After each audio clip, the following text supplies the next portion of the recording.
Right, everyone. Welcome into a special edition of the Sports Shuffle today. I am Flying Ryan Gilchrist, as always, along with. Tampa Motor Mouth Joel Verlin is, for obvious reasons, both of us are a little bit more subdued, somber, because just an unbelievable, surreal situation. Because I think 6 o'clock, 7 o'clock, 8 o'clock, as it ticked towards Monday Night Football, the one thing I think the most thing on everybody's mind was, oh, okay, well, week 17, the end. Whether you're like you're going for a legit championship, or me, it's a consolation championship. Still, you're like, okay, what's the Monday Night Miracle do I need, or what I don't need to happen to the opponent? And the game started off, and it seemed just to be flowing like a normal game. And then all of a sudden, right smack in the middle of the first quarter. Yeah. Before we go too far, this is not going to be a normal podcast from us. It's not going to be a super fun conversation. It's not going to be super humorous or really talk a lot about football. We will update the situation on the game, even though that is not the most important thing. We will talk about that. Um, but when it comes to what we saw with Damar Hamlin during that first quarter, was kind of an unprecedented situation. So trying to piece some information together the best we can, provide an update, and kind of just lay out the landscape. I'm sure most people who will be seeing this would be well aware of what happened, but Since everything has been rehashed on national media, I think sports media easily, nonstop since it happened, and just a difficult situation that you really have to give it to the NFL crew, who all of a sudden they thought it was going to be a fairly important game, paramount to standings and playoff seedings and all the usual yada yada that one tends to associate with this time of year. And then just all of a sudden, the entire landscape of the entirety of all the NFL in one split second seemed to change. yeah. So to just quickly recap, Damar Hamlin did collapse just after the 6 minute mark remaining Well, in well, the he, first well, quarter. he got up first, and everyone was Yeah. thinking, okay, he's okay, and then no. Yeah, makes the tackle on T. Higgins. Looks like a pretty routine play. Stands up, kind of adjusts his helmet, and then collapses backwards, suffering what turns out to be cardiac arrest on the field. If you do not know the definition for cardiac arrest, that is the result of an electrical disturbance that will cause the heart to suddenly stop beating properly. Death can result quickly if steps are not taken immediately. It can be reversed if CPR is performed and a defibrillator shocks the heart and restores a normal heart rhythm within a few minutes. So, um, You definitely had to give it to the EMTs and medical yes, professionals that were on the field. Boom, they acted very quickly, didn't even have to think about it.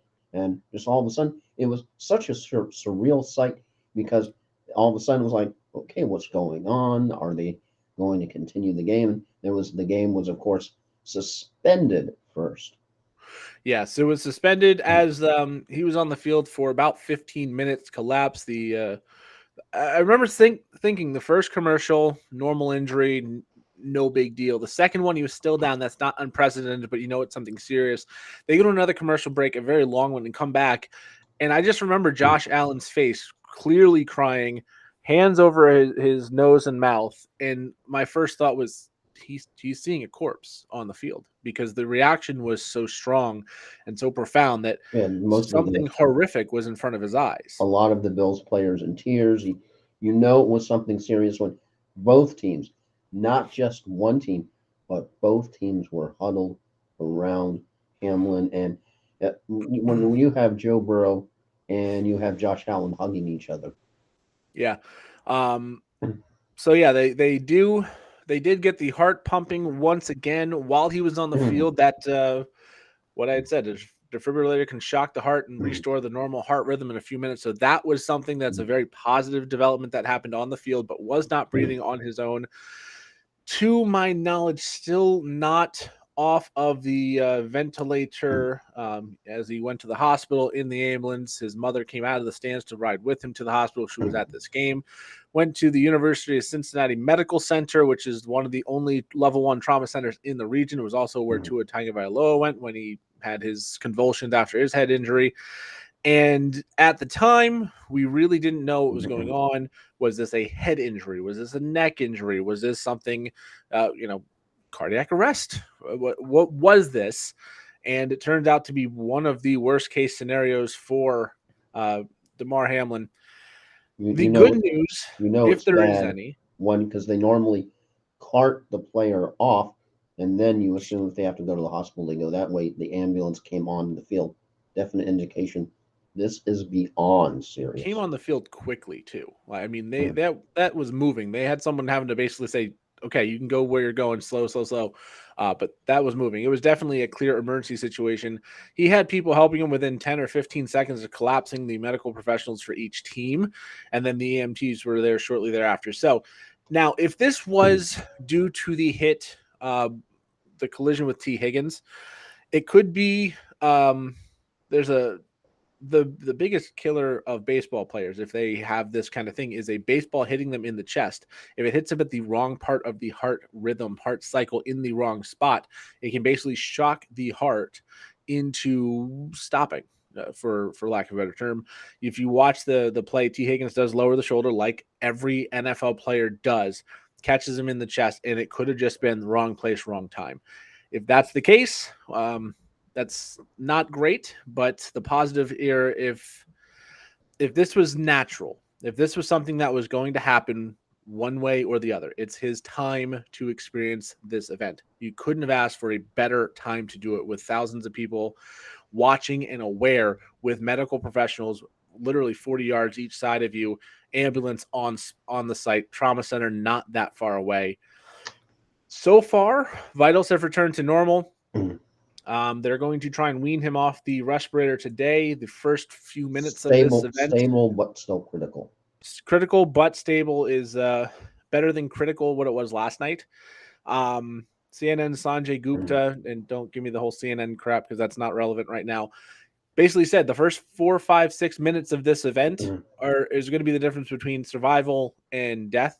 And the positive was that he had the help in the first 5 or 6 minutes. It was also classy of the Cincinnati fans, and the fans at that game. You know, those tickets are not cheap, so they stood there, they waited. They never made a negative sound. They cheered both teams coming off the field. They cheered when the ambulance was loaded, when he was taken off. And then several fans of both teams walked down to the hospital from the game to have little candlelight vigils outside just to wish him well. So a very classy kudos to the fans of both the Bengals and the Bills in attendance. I think I saw a post that from the 33rd team, I believe that all 32 teams have changed their Twitter image. Pray for Hamlin. Yeah, I mean, the NFL community as a whole has come together very nicely. One of the things we've seen today, and this is going to bring a honest to God smile to Damar Hamlin's face once he has recovered. He has a GoFundMe toy drive that is actually started a couple years ago, with a simple goal of $2,500. Before the game kicked off, it had roughly, I believe, $12,000 of donations total. At this moment, it stands just over $5 million, almost $5.1 million. And this is just since he collapsed on the field. This is people wishing him well. If you go down and you read who this is coming from, there's a lot saying, you know, Bengals and Bills Mafia fans going out there. I've seen some saying, hey, with love, the 49er faithful, Broncos country. I did see fins up, young man, to this Buffalo Bills player. Andy Dalton, because remember when he knocked a certain opponent out of the playoffs for the Bills, Bills Mafia donated to his fundraiser, and he in turn donated some money to Hamlin's fundraiser. Yeah, I mean, the Bills Mafia has done this, and they've donated to causes all over the place for all kinds of players. So to see the Jets, Cowboys, all these fan bases come out and say, I don't care what color you're wearing, I am by no means a Buffalo Bills fan. but this is much bigger than football. We'll talk about the football aspect here shortly, but if you pray for this young man. If you believe in the power of faith or just good wishes or anything, put those his way. It's definitely going to be needed. Damar Hamlin is a 24-year-old 6th-round pick from last year's draft, a very young man. And it's sad anytime someone goes through this, but especially when it's someone so young with so much life in front of them, for just to see this horrific event. So I want to give credit to both the EMTs, the hospital team, who's been doing a good job. He is still alive, which with cardiac arrest, if you can survive the first 24 hours, that's definitely not a bad sign by any stretch of the imagination. I do want to make a mention. There was a soccer player whose name I need to find really quickly. Christian Eriksen, about 18 months ago, had a very similar, almost identical incident happen in the Euro tournament, the Euro 2020 that took place in 2021 due to COVID. Collapsed on the field, cardiac arrest, same, eerily similar. He did come back and was able to play again within a year. This is not necessarily a career-ending moment. It could be a career-frightening moment that he will never want to relive and maybe not want to risk. But if he can survive this as a person, he could, in theory, continue his career down the line. I know that is not the priority, but we hope for the best for this kid. We want him to get better. We want him to be happy, healthy, and most importantly, still with us going forward. And there was a statement from NFL EVP Troy Vincent on the discussion around the 5-minute warm-up period, mentioned on the broadcast, quote, from Vincent, "It never crossed our mind about warming up to resume play. That's ridiculous. That's insensitive," unquote. Well, I'll say this, and I believe that 5-minute warm-up came from the officials. Now, the officials see injury after injury. I know you and I had talked yesterday about the Nick Foles injury with Kayvon Thibodeau and the Snow Angels, and we'll talk more about that probably tomorrow when we're talking more of the full recap. But Kayvon Thibodeau did not know what was going on. However, the referees, they evaluate the situation, and they see a lot of gruesome, nasty injuries. We've seen Tua get carted off the same field with a clear head trauma where he was convulsing, and they restarted that game shortly thereafter. We've seen torn ligaments. Ryan Shazier, partial paralysis. They played that game. So even I know, as crazy as he can be sometimes, I think AB had a similar injury at one time. Yeah, same field. Same field with a hit from Vontaze Burfict. So yeah, this field seems to have a little bit of a history of just these weird, awful injuries occurring. Troy Vincent is the head of the players union, so he's going to take his best shot to protect his players, which is the right thing to do. I think the NFL took 66 minutes from the time of the injury to officially postpone the game. I think that was doing their due diligence, making sure that both sides were in agreement this is what should be done. I do think that 5-minute warm-up was just the refs trying to say, okay, it's an injury. This is how we treat injuries when they are longer-term guy on the field situation. So credit to both head coaches, Zach Taylor and McDermott, for getting together and basically saying, no, we're not going back out after this. We need to be with our teammate, our brother. There's we saw the video last night. If you watched, also, before I go further, credit to Scott Van Pelt and Ryan Clark from ESPN after that game. Just a very classy way of handling the situation and kept the focus on Damar Hamlin. Very tough situation to cover. It was incredibly well done, and we saw some others that we don't need to talk about that didn't do such a good job. But we saw Stephon Diggs walk down to get an Uber down to the stadium and have to be talked by Ben Baby, the reporter for the Cincinnati Bengals, had to vouch and say, look, no, this is Stephon Diggs. This is one of the best wide receivers and a great teammate of this man. Yeah, I saw the post. He was telling the police officer, I want to be with my teammate. I'm going to be with my teammate. And they had to talk the police officer into saying, let him in, because they're trying to keep media and gawkers out, or respect Damar Hamlin's privacy. So it was just a really nasty situation. His toy drive has gained $50,000 just since the start of this podcast 15 minutes ago. So the donations keep coming in for that. And hopefully that continues. Okay. So the next thing that we need to address, I believe, is you're talking about the game that was So postponed. So let's they're start before we say this. This is way less important, way less of a priority than the health of Damar Hamlin. but Now, what we need to one talk sports, and we do have this was a very important game for the NFL. So, with that in mind, that this is not the priority about the game. but still, first option, and I'm sort of curious as to. I'm only going to present two options. First option, declare it a no contest, and both teams get a tie. Um, well, what's option two? What's Op- your other option? Option two, another one I've seen, which I'm sure, as far as people schedule wise, or if you have any kind of reservations, or I know that's going to be a logistical headache, but another suggestion I heard was move the playoffs back another week and then insert the makeup game in that week. I like the second one better.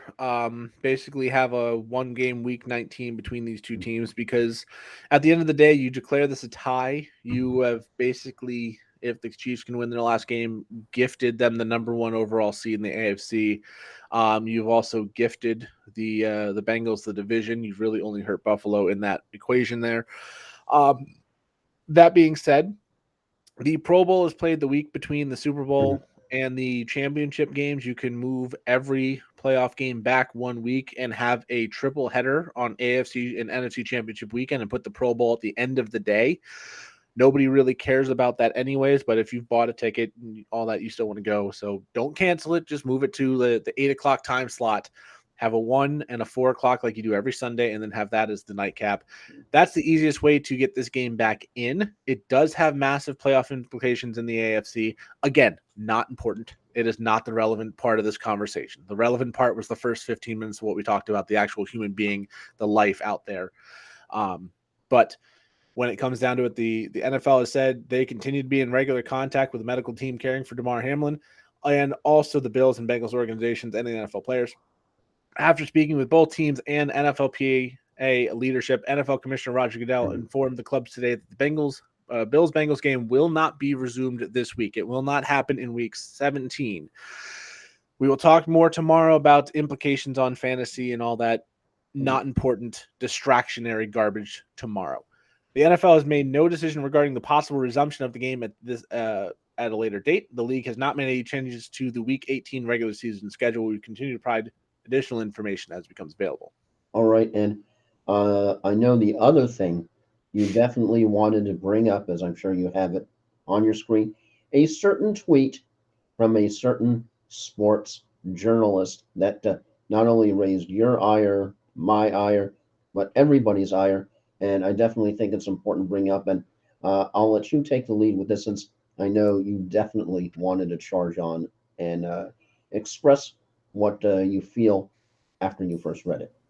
Well, this has not been one of my favorite people in the sports media as it is, but Skip Bayless came out and basically said, this game is too important to cancel. I do think it was taken a little bit out of context from where I read it. I'm trying to find the exact tweet if I can. I think I have to go through our messages back and forth where we called it out last night. Yeah, there it is. No doubt the NFL is considering postponing the rest of this game, but how this late in the season, a game of this magnitude is critical or crucial to the regular season outcome, which suddenly seems so irrelevant. I do think that last statement there was him kind of admitting, I understand this isn't the priority here, but it came off as incredibly insensitive. And I've seen people say, oh, I only need another 47 points to win my fantasy league. No one cares, man. Right now, there's one priority if you follow the NFL, and that is the health of this 24-year-old man. At the end of the day, we saw something we've never seen. We saw the NFL truly put the players first.